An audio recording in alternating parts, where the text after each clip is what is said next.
C'est vrai, moi je suis du MSR.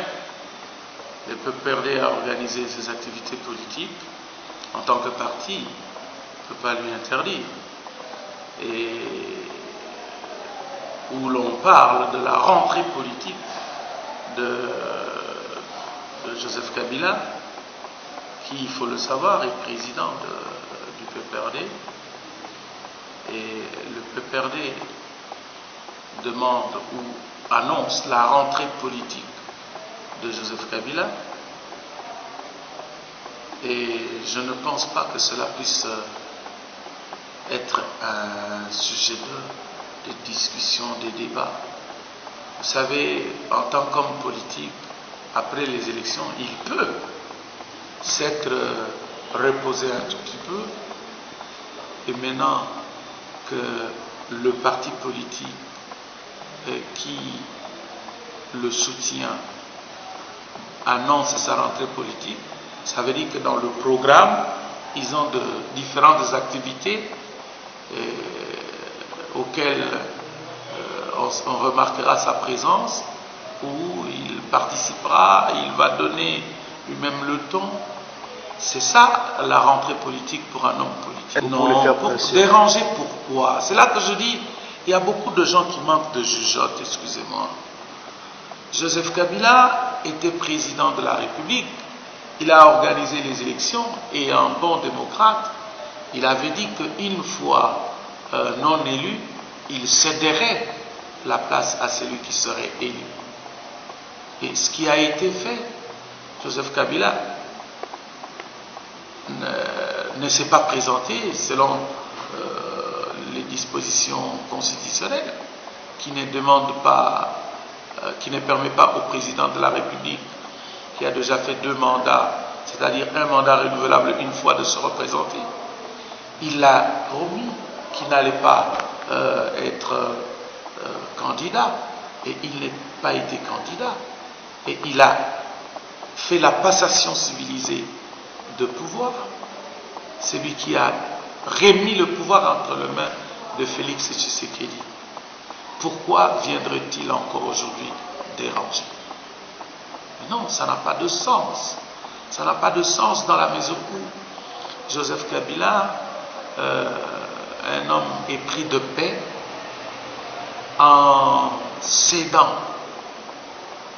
comme la Constitution l'a voulu, et il n'a pas tenu à modifier la Constitution pour se donner encore un autre mandat. Il n'a pas fait le forcing pour poser encore sa candidature une 3e fois. Donc un homme respectueux de la Constitution, lui-même va violer encore cette Constitution pour déranger le président de la République actuel, Félix Tshisekedi, avec qui d'ailleurs il a accepté d'être en coalition. Est-ce que ça a un sens? Non, il y a peut-être des gens qui veulent voir Joseph Kabila et Félix Tshisekedi se séparer ou voir la coalition FCC-Cash éclater, qui sont en train de distiller ce genre d'argumentaire.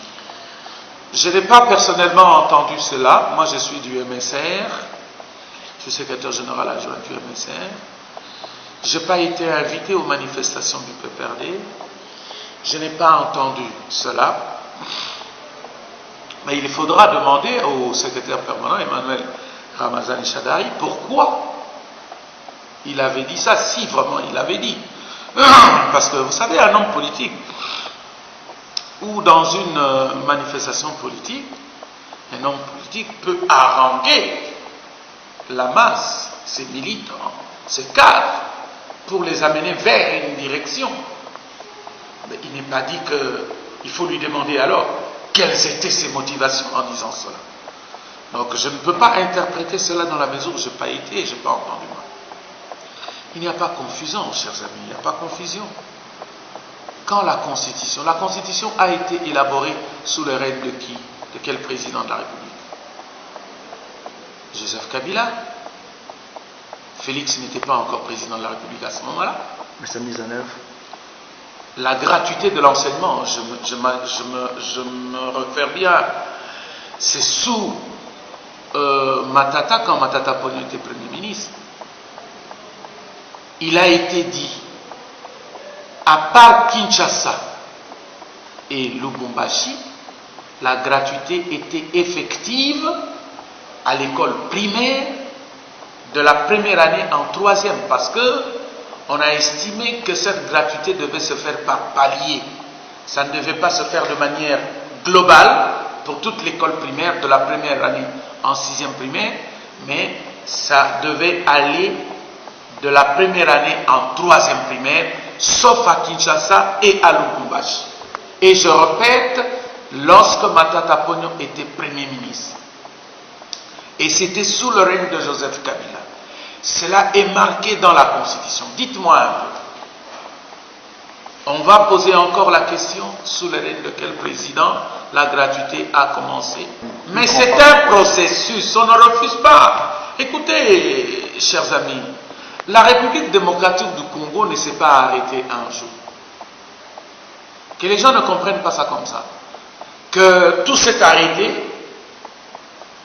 parce que Joseph Kabila n'était plus candidat et que tout a repris quand Félix Tshisekedi est devenu président de la République. Non, il y a une continuité de l'État, comme on dit, dans son fonctionnement. Félix Tshisekedi a trouvé la gratuité consignée dans la Constitution. Et je vous donne même le Premier ministre qui était membre, le chef du gouvernement à l'époque pour la mise en œuvre de la gratuité. C'était Matata Ponyo. Et Félix Tshisekedi a trouvé le processus, avait déjà commencé. Et si aujourd'hui, il fait en sorte que cela soit exécuté jusqu'en sixième primaire, c'est une bonne chose, mais il ne va pas dire, et d'ailleurs lui-même ne le dit pas, ce sont d'autres qui le disent, on ne peut pas dire que la gratuité a commencé avec Félix Tshisekedi. Non, à ma connaissance, on n'a pas modifié la Constitution. Pour dire qu'on a modifié la Constitution, c'est quand Félix Tshisekedi est arrivé qu'on a introduit ça dans la Constitution. Non, c'est sous Joseph Kabila. Ça a commencé jusqu'en troisième parce que le gouvernement, l'ancien régime, a estimé qu'il fallait le faire par palier, progressivement, et que Félix Tshisekedi, en arrivant, a trouvé là où il l'a trouvé et a ramené jusqu'en sixième primaire. C'est un peu la vérité. Pourquoi on doit falsifier l'histoire? Pourquoi? Pour faire plaisir à Félix Tshisekedi, et lui-même le sait. Lui-même, le président Félix Tshisekedi, sait que la gratuité a commencé avec Joseph Kabila, avec l'ancien régime, jusqu'en troisième primaire, et lui est venu continuer jusqu'en sixième primaire. D'abord, quand vous posez la question pourquoi vous voulez revenir au pouvoir, c'est peut-être mal connaître la définition d'un parti politique. Pourquoi on organise le parti politique? C'est pour le pouvoir, pour accéder au pouvoir, le conserver le plus longtemps possible. Et est-ce qu'on peut encore poser la question à un homme politique pourquoi vous voulez le pouvoir? Parce que c'est la nature même de l'existence d'un parti politique. Dis-moi, c'est un débat qui n'a pas sa raison d'être pour le moment. Parce que nous ne sommes pas en période électorale. Nous n'avons pas encore fait même un an après les élections. Hein, donc, je vois très mal pourquoi ces débats aujourd'hui. 2. Joseph Kabila lui-même n'a pas encore dit qu'il serait candidat ou non. 3. Sa famille politique, le FCC, auquel nous appartenons tous, n'a pas encore levé cette option. Mais pourquoi on s'acharne à créer un débat inutile? Moi, je demande aux uns aux autres de prendre leur mal en patience, d'attendre le moment des élections pour le dire. Et pour éclairer cette question, parce que d'aucuns pourraient dire qu'on l'avait éludé, revenir au pouvoir ou redevenir président de la République, ou mieux poser la candidature, parce qu'il y a la volonté de revenir au pouvoir. Je viens de vous démontrer, de par l'existence d'un parti politique ou d'un regroupement politique, c'est pour le pouvoir. De par le fait d'être politicien, c'est pour le pouvoir. Donc vous ne pouvez pas poser cette question encore. De deux, le droit d'être candidat et le fait de devenir président de la République. Joseph Kabila, de par la Constitution, l'article 108, devient sénateur à vie. La Constitution lui confère ses statuts. Il est sénateur à vie. De là, poser la question, est-ce qu'il a le droit de poser sa candidature comme président de la République? J'ai dit oui, il a tous les droits comme tout autre citoyen congolais. Parce qu'aucune disposition constitutionnelle, aucune disposition de loi ne retire à Joseph Kabila le droit d'être éligible. Ça veut dire, le statut de sénateur à vie ne met pas Joseph Kabila dans le cas d'inéligibilité ni d'incompatibilité. Je m'explique. Ce n'est pas parce qu'on est sénateur à vie qu'on ne peut plus poser sa candidature. La loi ne l'interdit pas. Et en droit, on dit, ce qui n'est pas interdit est permis. D'accord? Alors, parce que la loi, de manière expresse, ne dit pas que le sénateur à vie ne peut plus poser sa candidature, nulle part on trouve cette disposition. Ça veut dire que Joseph Kabila, en droit, peut devenir candidat président de la République si lui-même le veut, si sa famille politique le veut. Et en dehors de ça, personne d'autre ne peut lui interdire. Je dis, nous ne pouvons pas vous dire au FCC en ce moment-ci d'accord ou n'est pas d'accord, se mettre la charrue devant le bœuf.